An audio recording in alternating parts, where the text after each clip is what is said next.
Welcome to LC Screen Talk. My name is Larry, and today I am ranking the 2018 releases that I saw in theaters for the month of May. This is the monthly series in which I rank all of the films I went and saw in the theaters for the first time throughout the month that were released in said month. Now, sometimes it works a little bit wonky, whereas the smaller films were limited release in other places in the previous month, or whatever that case might be. They debuted on the festival circuit, but this is about when I was able to see them, when they were made available in theatrical release to me. So overall, that gives me 12 films that I saw in theaters throughout the month of May. And overall, I think it was a pretty solid month, particularly in the indie market. But just a disclaimer, this is my list based on how I enjoyed the films, which ones I think are the best films, and maybe the ones I had the best time watching. So without further ado, let's go ahead and kick things off with number 12, aka dead last. I have Show Dogs. By far the easiest film to place on my list. Show Dogs was a mess. From a weird bird troupe with one of the birds having a crush on a Rottweiler, to the now very public scandal of groping the dog's genitals, to just everything about it. Nothing worked really in Show Dogs. A moment here of cuteness, a moment there of dog cuteness, doesn't save a whole lot of hot mess that was the rest of the film. Easily the worst film I saw in May, and maybe even the worst film I've seen this year. Yikes. At number 11, I have Overboard. So I'm going to admit that Overboard wasn't quite as bad as I was anticipating, because those trailers made it look absolutely terrible. It ended up just kind of being meh at best. I didn't actually find it to be very funny. That's mainly the problem here. I didn't think Anna Faris did that good of a job. And I just think that they took any of the teeth out of the first film to make it a very bland, just nothing remake. So, at number 11, I have Overboard. Coming in at number 10, I have Breaking In. I wanted to have like this awesome, just fun, good time with Breaking In because I love Gabrielle Union. It seems like one of those thrillers that maybe didn't get good reviews, maybe wasn't actually a good movie, but I had fun with, and unfortunately, it did not even live up to that. Gabrielle Union and the kids were really good in the film. I actually think that their performances are what make this even watchable, and they elevated all of the material. However, it's just not exciting. There's not enough awesomeness. There's not enough thrills. It's predictable. It's just so run-of-the-mill, blah. And then you add on just not very good filmmaking. The directing wasn't very good. The cinematography was bad. The lighting was horrible. And that score was a mess. And you get a film that comes in at number 10. At number 9, I have Book Club. This film offers 4 really strong, solid lead performances from 4 very good actresses. Their chemistry really makes the film work better than it would with 4 less capable actresses. They seemed like friends, they had great banter with each other, and all of my favorite moments came when they were with one another. It really just worked as a friendship film. But kind of like with Breaking In, it's the technical aspects of filmmaking that really let this movie down. I went long stretches without a whole lot of laughs, which left me a lot of time to just look at what I was seeing and see sitcom level lighting, sitcom level directing, sitcom level cinematography, and maybe even below sitcom level special effects. I mean, the green screen work in this film was atrocious, and I thought it was very strange that they then called attention to the green screen. So all technical aspects of this film were just kind of a mess, and there weren't enough laughs throughout the film. They were just kind of like peppered in. So really it's the great cast that elevates it as high as it gets, but it doesn't really get any higher than that. At number 8, I have Life of the Party. Another film I was really looking forward to, and in the end, I seem to like quite a bit more than a lot of people. I really enjoy Melissa McCarthy. I like her brand of humor, and I think she's actually a really solid actress underneath that really brash physical humor. And Life of the Party has at least 3 or 4 set pieces in here that are very funny. Plus, you have Maya Rudolph off to the side, just stealing every scene she's involved with, and you get a good time that I think you'll enjoy well enough, and your parents, your mother in particular, will really like. Plus, we got a really strong, really great representation of a mother-daughter relationship in this film. One we don't really get all that often in film, so it was nice to see that as well. However, it is very run-of-the-mill story-wise. It's nothing new. It's nothing we haven't seen before. We get cringe-worthy, convenient plot points, such as the cameo near the end that just was like, what in the world? And while it's the best of the Melissa McCarthy, Ben Falcone team-ups, I'd say, that's not saying much because Ben Falcone should probably stop writing and directing for McCarthy. Now here's where they all start to get real good for me, like top-notch films of the month. And we're only at number 7, and at number 7 I have Tully. If we were judging by the first 2 acts of Tully alone, this would probably be competing for number 1 on my list. That's how perfect and well executed the 2 first acts of this film are. They are flawless. Plus, we have these great performances, in particular from Charlize Theron, who I think gives maybe the best acting performance I've seen in any film so far this year. She was spectacular. Plus, for those first 2 acts, it has so much to say about motherhood, about stress, about feeling the pressure of being that perfect mother and trying to balance it all. And it felt human, it felt real, it felt authentic. The reason Tully lands all the way down at number 7 for me is because once we get into that 3rd act, that message is real muddled. It stops being real and human and authentic, and it becomes pretty melodramatic. And that twist works to a point and makes sort of sense to a point, but then again also undoes a lot of what we enjoyed about those first 2 acts. And then when you think about it logistically, you start being like, wait a minute. So Tully has a superb, perfect first 2/3 of the film, but it's that last third that got so shaky that I dropped it down to number 7. At number 6, I have Deadpool 2. I really had a lot of fun when it comes to Deadpool 2. I laughed more in this film than possibly I've laughed at any other film so far in 2018. Deadpool goes more for that meta humor, breaks the 4th wall a whole lot more than he did in the first film. The action is fantastic and a huge step up from the first film. We had Domino in there, and a lot of it just really worked. The reason I don't place this in my top 5, however, is that I think it worked so much better as a comedy than it did necessarily as a comic book film. Because the effects were very wobbly. Cable looked great, Colossus looked good, pretty much everything else looked terrible. And I know a lot of others are a fan of the serious through line of this film. For me, it just didn't work. I wasn't on board with it. I thought it really dragged the film down, and in particular, that first act took so long. We get this great opening sequence, this great action scene, these wonderful opening credits, and then the film comes to a screeching halt to deal with this kid, to deal with this side relationship drama, to deal with the X-Men. Like, it just screeches to a halt and takes quite some time to pick back up and get to where we're having a lot of fun again. Plus, the X-Force are wasted. I mean, it's fun, but they're wasted. So while I think it's a hilarious film, and I really do want to see it again, because I had a lot of fun with it, I do have a lot of problems with Deadpool 2 as well. I don't think it's as strong as the first film, and it was only my 6th favorite when it comes to the month of May.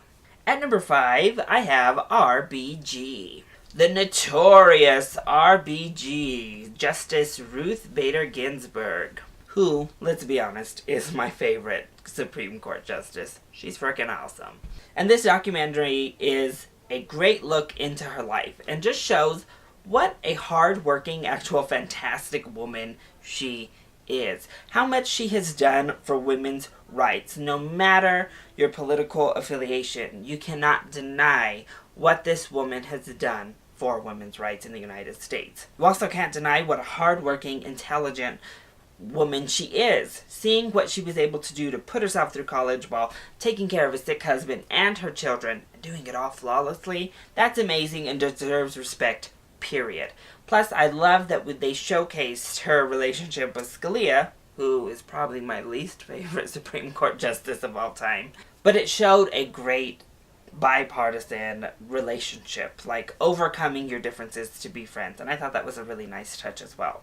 Plus, I think it does a great job at establishing this amazing romance. Her and her husband are like dream couple status, and they really get you invested in their marriage and their love life, which was quite the deed amongst a Supreme Court justice documentary. What keeps RBG maybe from moving up even a little bit further is that while I felt inspired and my love for good old notorious RBG grew even more than it already was, it doesn't necessarily call you to action. It doesn't necessarily seek to make a change, and I think good documentaries should at least seek to inspire some sort of change. It does do that to a small extent, but maybe not as much as I would have hoped it would have. So RBG is a really solid, great telling of this wonderful person's documentary. We get into points where we're reusing pictures and we're reusing lines, so it feels like a good documentary about an amazing subject that really elevates the whole film. At number 4, I have Pope Francis, A Man of His Word. So these two documentaries, I kind of flip-flopped back in my head of which one am I going to put above the other because they were so good and so close. Ultimately, I decided to put Pope Francis, A Man of His Word above RBG because it did actively make me feel like I needed to do something. It did have a call to action in there that I think was really effective. And this is coming from somebody who doesn't really consider themselves a religious person. I was so inspired by Pope Francis and his amazing messages, and in particular his work with the environment and his viewpoints on the environment, that it made me sit in the theater evaluating my own practices and thinking, wow, there is a lot that I could do and I could dial back to help contribute to everything, to contribute to our planet, to contribute to the world, society, to the human species as a whole, that I'm not doing now. And I think that was the biggest takeaway for me, being it inspired me. And he as a person inspired me. Reaching across to somebody who isn't Catholic and inspiring them. And I think that's what Pope Francis is. He's an inspiring, great leader that I wish we had more of across the world. Plus, I just love Pope Francis. I think he is great for the Catholic Church, and I think that all religious people, really, Christians and Catholic in particular, should really be proud of him, because I think he is able to connect to the larger ensemble really well. Partially because he is more progressive. He doesn't feel so rooted in what I personally would view as outdated values and traditions that are held. Of course, we know his progressive stance on LGBT rights. We explore his progressive stance on women and women in leadership roles. We hear his more harsh stance on the pedophilia plague of the Catholic Church over the last few decades. And then we get to hear his view on just humanity in general, but then on Mother Earth and the environment. Seeing him go to the UN, seeing him come and speak to our Congress. That's what really was also inspiring. Hearing him speak of why he lives so humbly is just a beautiful thing, and it really did showcase what a great man he is, and that he is a man of his word that really lives by the word he preaches, which was a wonderful thing to see. The only thing I had really against the documentary of Pope Francis, I didn't love the stage scenes. They seemed a little bit cheesy to me. I was like, oh, we could have just had this narration maybe without that, over more scenes of him doing things rather than staging these like Saint Francis moments. Also, a lot of this documentary doesn't have that urgency. So it has reflection in there and has time for you to feel your own personal call to action. But I think It lacks the forward movement that really makes for a crowd pleaser documentary. But it still is really solid, and that's why it's at number 4. At number 3, I have Solo, a Star Wars story. I know a lot of people are hating on this movie right now. I know that a lot of people were hating on it going into that movie theater as well. And I think they might have a pretty big crossover with those two groups if we're being real. I had a lot of fun with Solo though.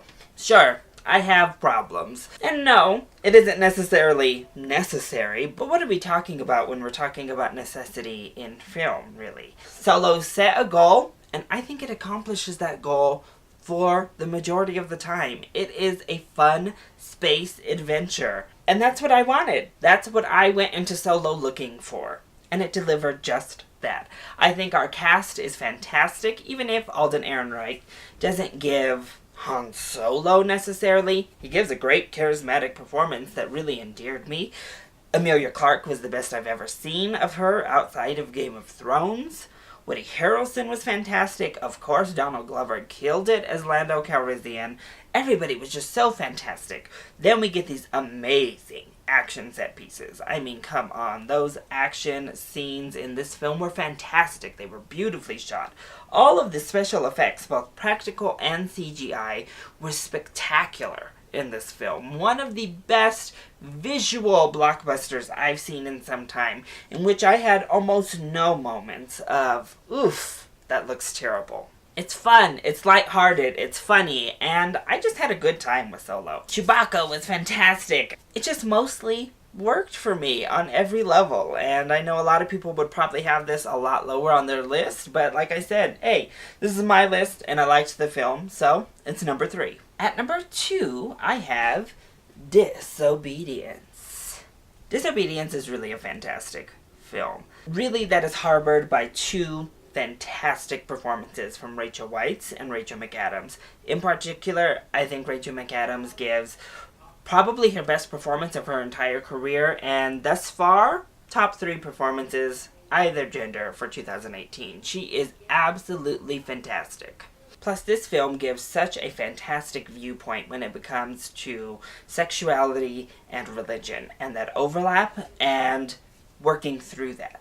And it gives it in such a nuanced and subtle, but intelligent and really mature way that I enjoyed most all of it. I believed this romance. I believed in most of the problems that we received. And I really enjoyed watching them working through everything.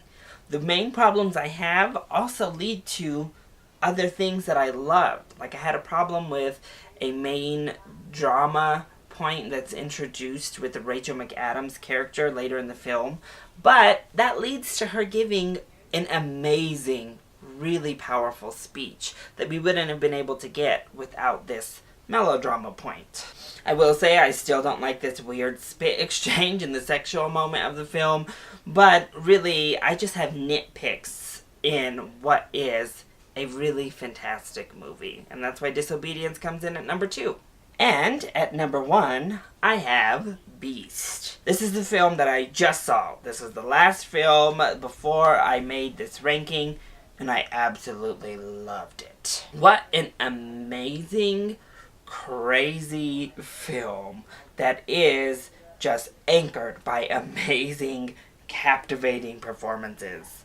Jessie Buckley in our lead here is fantastic. This is another amazing female performance delivered within the last month or 2. She was so good. And the allegory between the beast behavior and her was fantastic. Oh, it was so good. Johnny Flynn was also fantastic. Geraldine James was wonderful, as she usually is in these type of roles. Pretty much just everything worked for me, which is weird when you're dealing with a film full of nothing but unlikable characters. Nobody's likable here. Literally none of them. However, you are still weirdly drawn to, in particular, Maul. You are just drawn to her constantly, and it's impossible to escape. Even as she does things that you're like, what in the world? You're still drawn in. It's an insane thriller mystery that just executes everything pretty much perfectly. The visuals are absolutely stunning. The script is perfect. The direction is amazing. I loved Beast, and I loved pretty much everything about it. So, that is why Beast comes in at number 1 for my ranking of May 2018 films.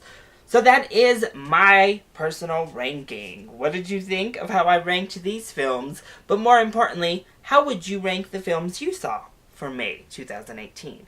Let me know your rankings in the comment section down below. And let's go ahead and further talk films over on Twitter. And since you're here, make sure to like this video and subscribe to the channel so you are always up to date on our latest videos. I love you all so much for your continued support. Mwah! Thank you for watching, and I'll see you next time. Bye!